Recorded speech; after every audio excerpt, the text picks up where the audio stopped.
नमस्कार मित्रों, मैं reiki grand master Munish Sharma और आज आपके साथ एक बड़ा खास डिस्कस जिसका भारत में अत्यंत महत्व है वो है दान।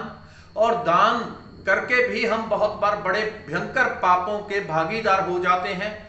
यही जो हम दान करते हैं अच्छी नीयत से ताकि दूसरे का भला हो जाए, दूसरे का पेट भर जाए, लेकिन उसी दान से हमारा बुरा कैसे हो जाता है, हमारे ऊपर नकारात्मक ऊर्जा आती है, हमें पाप कैसे लगता है, भयंकर पाप लगते हैं दान करने से भी। वो कैसे लगते हैं इसको समझें। ये कुदरत की साइंस है, ये कोई ऐसी चीजें नहीं है कि यहां वहां से उठाई जाती हैं, बल्कि ये कुदरत की साइंस है।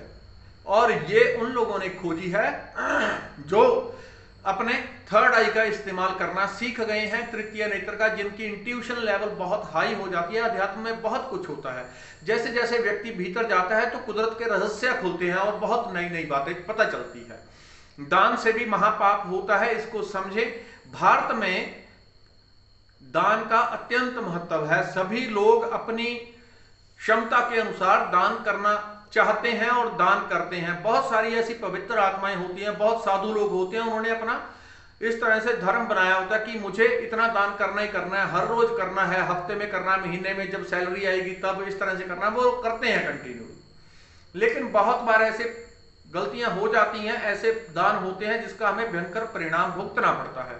ये कुदरत के नियम हैं। वो कुदरत के नियम आज आपसे डिस्कस करूंगा, किस प्रकार से हमें पाप लगता है दान करने से भी। बिल्कुल सुनने में आश्चर्य की लगती है, लेकिन ये कुदरत के सिद्धांत हैं। जब आप समझेंगे तो आपको अच्छी तरह से समझ में आ जाएगी कि क्या होता है, कैसे होता है। देखिए, ऐसे होता है, यदि क्या कुदरत के सिद्धांत है कि यदि आज मैं 10 रुपए किसी को, मेरे पास एक भिखारी आया और मैं उसको 10 रुपए दे रहा हूं, मैंने उसको, उसने पैसे मांगे, मैंने उठा के 10 रुपए दे दिए उसको, 10, 50, 100 जो भी दे दिया, ठीक है। अब वो व्यक्ति, क्योंकि मैंने अच्छी नीयत से दिए हैं, मैंने अच्छी नीयत से दिए हैं, इसका भला हो जाए, इसका पेट भर जाए, इसका कल्याण हो जाए, मैंने इस नीयत से दान कर दिया। लेकिन उस व्यक्ति ने पैसे इकट्ठे किए, शाम को जाके ठेके पे खड़ा हो गया, मांस की दुकान पे खड़ा हो गया, वहां से दारू खरीदी, वो पी ली, ठेके से मांस लिया, मांस की दुकान से मांस खा लिया, मीट खा लिया।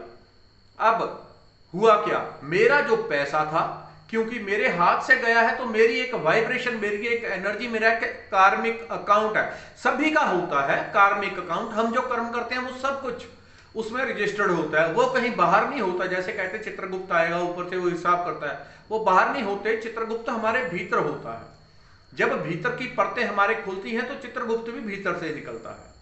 तो इसको समझें। अब 10 रुपए जो उसको दिए हैं, उसने जाके वहां पे दारू खरीदी, मांस खरीदा, तो मैंने अच्छी नीयत से दिए थे, उसका कोई मीनिंग नहीं है कि मैंने कहां दिए थे, बल्कि वो पैसा जाके इस्तेमाल कहां हो रहा है, उसी के आधार पे मुझे पाप या पुण्य मिलेगा, उसी के आधार पर मेरा कल्याण होगा या बुरा होगा, जो भी होगा। तो 10 रुपए उसने गड़बड़ी की जगह लगा दिए 10 रुपए। और दान कैसा करना चाहिए जिससे केवल कल्याण हो, वो भी आज आपको बताऊंगा। अब उसने दारू पी, मीट खाया, मीट खाने से वो जो जानवर कटा है, वो मुर्गा बकरा जो भी कटा होगा, उसने जो पीड़ा सही है, उसके जो प्राण गए हैं, उससे जो नकारात्मक ऊर्जा, उससे जो पाप ऊर्जा पैदा होगी, वो मेरे तक पहुंचेगी। बहुत सारे मांस खाने वाले लोग ये कहते हैं कि हम तो मांस नहीं काटते, हम तो केवल खाते हैं। काटा उसने है, वो इंसान का दिमाग है। सिर्फ जब उसने कोई काम करना होता है तो वो किसी भी तरह से आंखें बंद करके बैठ जाता है, बल्कि पाप को दूसरी की तरफ धकेल देता है। लेकिन कुदरत के जो विधान है, कुदरत उसी के अनुसार काम करेगी।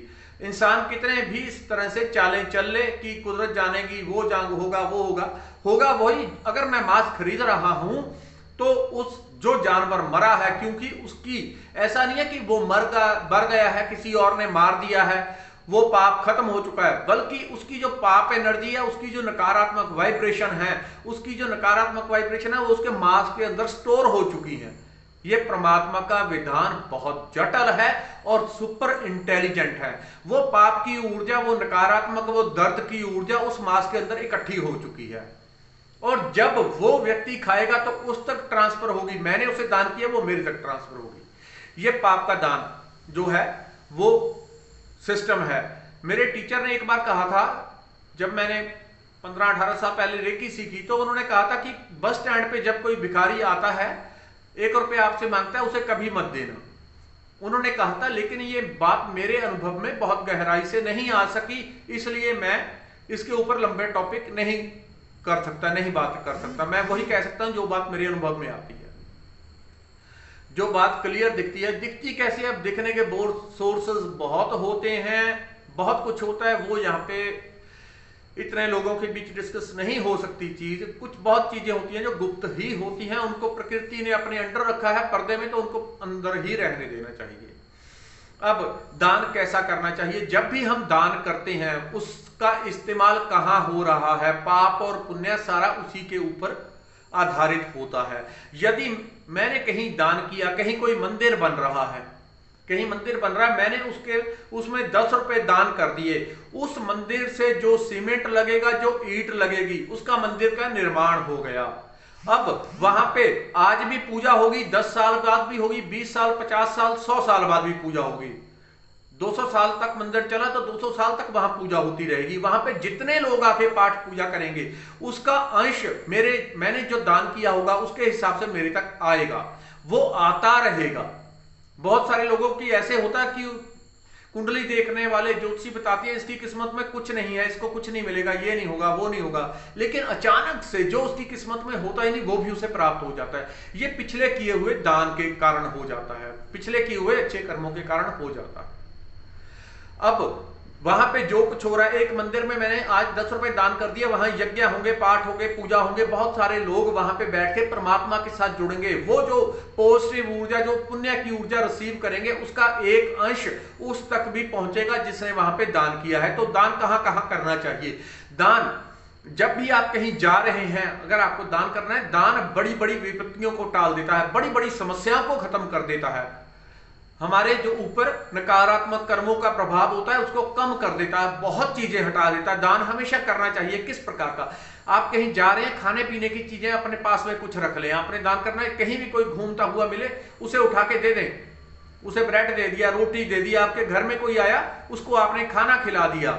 इस तरह से आप दान दें, क्योंकि आपने खाना खिला दिया, उसको कपड़ा पहना दिया, उसको चप्पल दी, ये लो पहन लो, अब उसका कोई दुरुपयोग नहीं होगा, उसने पहन ली, उसका केवल पुण्य ही आएगा।